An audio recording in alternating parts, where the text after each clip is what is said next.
Hello, this is Mr. Slesser again from Sartarsha Middle School Assistant Band Director.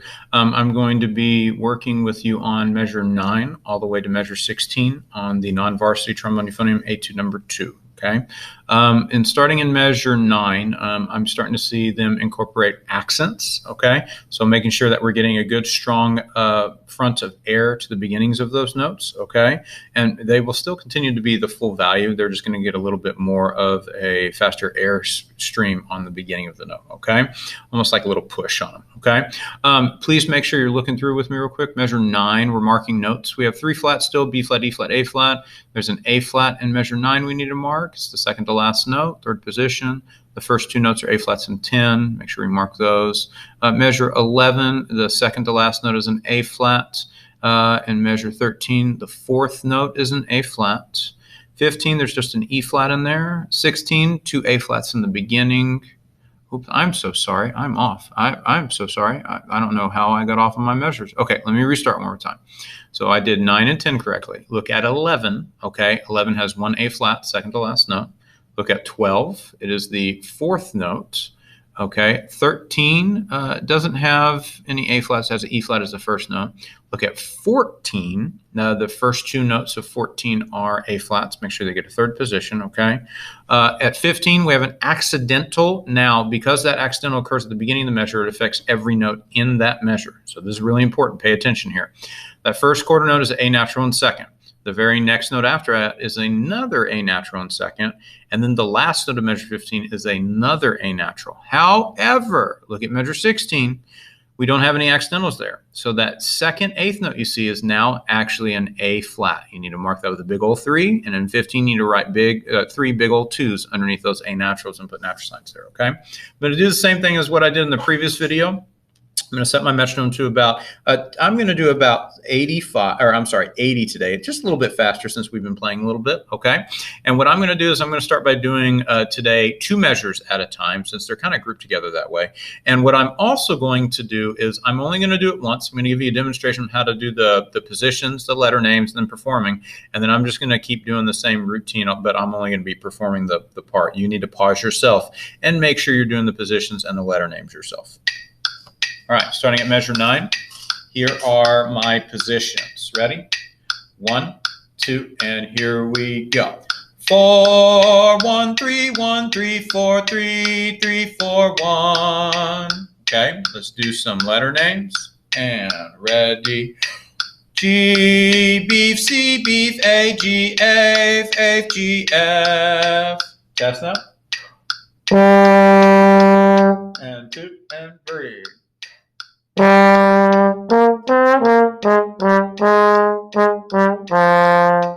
sure I only take 1 count to breathe there. Make sure I don't hold that concert F too long, okay? Also, if you look at that slur in measure 9, that is going to actually be a natural slur in the trombones. The second note is that B flat will tongue itself, so you need to think ta, and then euphonium is just a normal slur, okay? Look at measure 11 and 12. Now, you need to pause and go back and do 9 and 10 a bunch of times till you get really comfortable with it. Look at 11 and 12, though. 11 and 12 is a little bit more tricky because there's a lot more eighth notes put together. So if I were you in your own personal time, I'll show you right now. I'm going to play it out loud. I'm going to play it out of tempo, too. You need to stop right now, though. You need to letter name it yourself. You need to position it itself, and then you can play it back once you have those down, okay? If you look, though, if I were to practice just myself, I would personally first start off with the like measure 11 by itself. Okay, let me add a note. That'll let me work on that slur a little bit. Next note. And I'm just adding a note each time I play, okay? Now I'm going to add that last note in measure 11. Now, what I would do is, me personally, I would continue on and keep adding a note even to that next measure. You may want to do something different. You may say, okay, that's cool. Now what I want to do is I want to do measure 12 and do something like this. Okay, let me add a note. Let me add a note again. And let me finally add that last note. And then what I would actually do is I would take those groupings of 4s and kind of put them together. So what I would do is I play that last 4 of 11. And then the next 4 of 12, then I put it together. And that would help me just work on that technique, okay? Now what I'm going to do is I'm going to put it all together, and this is now 11 and 12 completely together. 1, let's do a test note. And I'm going ahead and adding that accent on that test note too to help practice it. 1, 2, we're playing.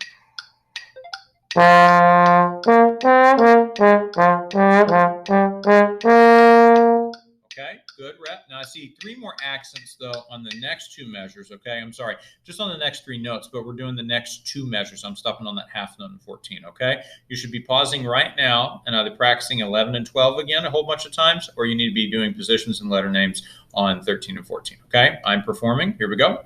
This is measure 13 and 14. Test note. And 1, 2.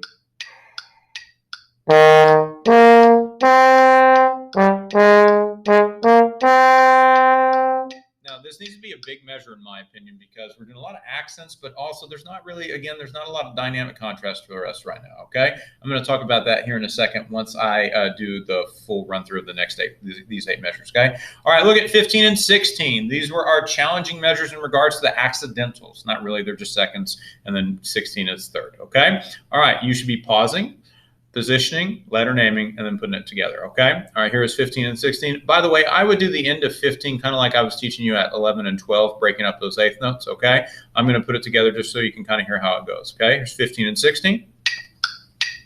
1, 2.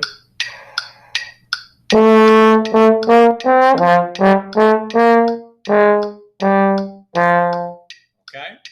Now, what I would suggest there is just making sure as your notes go a little bit lower, you could actually do a little bit of a decrescendo, okay? And that I think that would be perfectly okay. Now what I'm going to do, I'm going back to measure 9. I'm doing 9 to 16. We don't really need to talk much about a breathing plan here because you just need to breathe on all the quarter rests, minus at the end of 14, after that half note, you need to take a breath there before the A natural in 15, okay? Back to measure 9. This is 9 to 16. And 1, 2.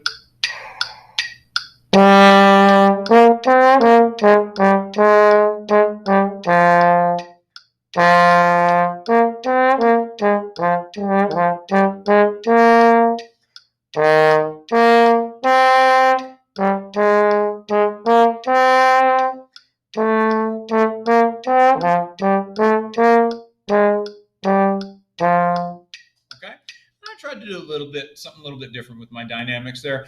If you wanted to do just a really good generic dynamic, you would crescendo in 9, decrescendo in 10, crescendo in 11, decrescendo in 12, and keep doing that throughout that entire part. Or what you could do is do like what you did in the beginning, crescendo for 2 measures, and then get softer for the next 2 measures. That'd be up to you.